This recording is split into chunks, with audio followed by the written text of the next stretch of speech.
హైదరాబాద్ నుండి USA, UK, Canada ఏ దేశానికైనా fastest international courier service avocai.com. Free pickup, free packing.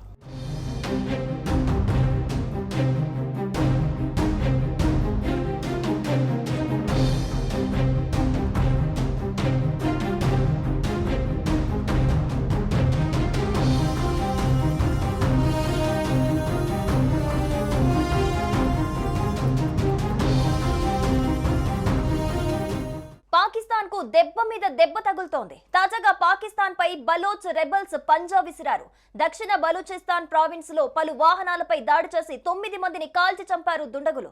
అయితే ఇప్పటి వరకు ఈ ఘటనకు బాధ్యత వహిస్తూ ఏ గ్రూప్ కూడా ప్రకటన చేయలేదు. కానీ బలూచిస్తాన్ రెబల్సే ఈ పని చేసినట్లు సమాచారం అందుతోంది.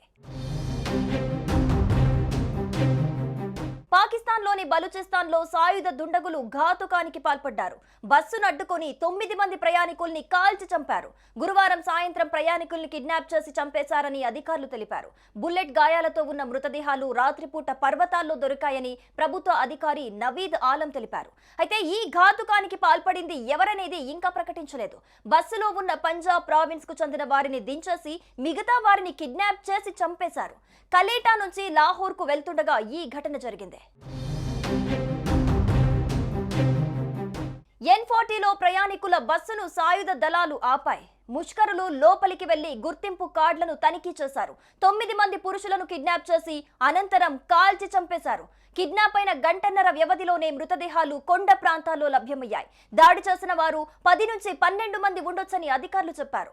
పరారీలో ఉన్న దుండగుల కోసం గాలిస్తున్నట్టు తెలిపారు. ఇక ఈ దాడిని పాకిస్తాన్ ప్రభుత్వం ఖండించింది. మృతుల కుటుంబాలకు ప్రధాని షరీఫ్ సంతాపం తెలిపారు. నిందితులకు కఠిన శిక్ష విధిస్తామని హెచ్చరించారు. ఇక ఇదిలా ఉంటే బలూచ్ వేర్పాటువాద మిలిటెంట్ గ్రూపులు గతంలో ఇలాంటి ఘాతుకాలకు పాల్పడ్డాయి. ఇందులో బలూచ్ లిబరేషన్ ఆర్మీ BLA అత్యంత బలమైంది.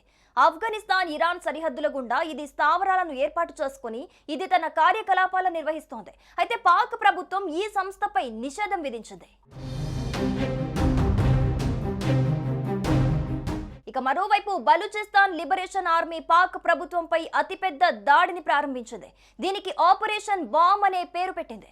బలూచిస్తాన్ ప్రావిన్స్ లోని చాలా జిల్లాల్లో ప్రభుత్వ సైనిక స్థావరాలను లక్ష్యంగా చేసుకుని దాడులు చేసింది.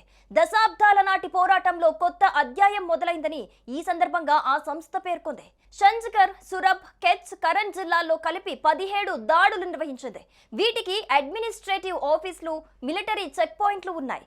ఈ ఘటనపై BLF ప్రతినిధి మాట్లాడుతూ బలూచిస్తాన్ లిబరేషన్ వార్ లో మరో సూర్యోదయం అయిందన్నారు. భద్రతా దళాల ఆయుధాలు, సిబ్బందిని లక్ష్యంగా చేసుకున్నట్లు చెప్పారు. బలూచిస్తాన్ అత్యంత అరుదైన ఖనిజాలకు మూలం. పాకిస్తాన్ ప్రభుత్వం ఈ వనరులను పంజాబ్ ప్రావిన్స్ లో దోచిపెడుతోందని బలూచ్ లిబరేషన్ ఆర్మీ ఆరోపిస్తూ వస్తోంది. ఈ క్రమంలో పంజాబ్ ప్రావిన్స్ నుంచి వాహనాలను, ప్రజలను లక్ష్యంగా చేసుకుంటూ దాడులు చేస్తూ వస్తోంది.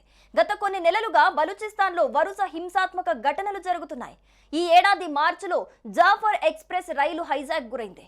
బొలాన్ జిల్లాలో బలూచ్ లిబరేషన్ ఆర్మీ సుమారు 500 మంది ప్రయాణికులతో వెళ్తున్న రైలును హైజాక్ చేసింది. అందులో 30 మందిని కాల్చి చంపింది. మరో 215 మందిని బందీలుగా తీసుకుంది. బందీలలో ఎక్కువ మంది సైనికులు, police, ISI, anti terrorism force సభ్యులుగా ఉండటం గమనార్హం. పాక్ సైన్యం హుటాహుటిన రంగంలోకి దిగి హెలికాప్టర్లు, డ్రోన్ల ద్వారా దాడులు జరిపింది. అంతకుముందు 2024 ఆగస్టులో ముసాఖేల్ జిల్లాలో 23 మంది ప్రయాణికులను ఐడెంటిటీ కార్డులు అడిగి కాల్చి చంపింది BLA. సుమన్ టీవీలో మీ పర్సనల్ అండ్ బిజినెస్ ప్రమోషన్స్ కోసం కింది నెంబర్కి కాంటాక్ట్ చేయండి.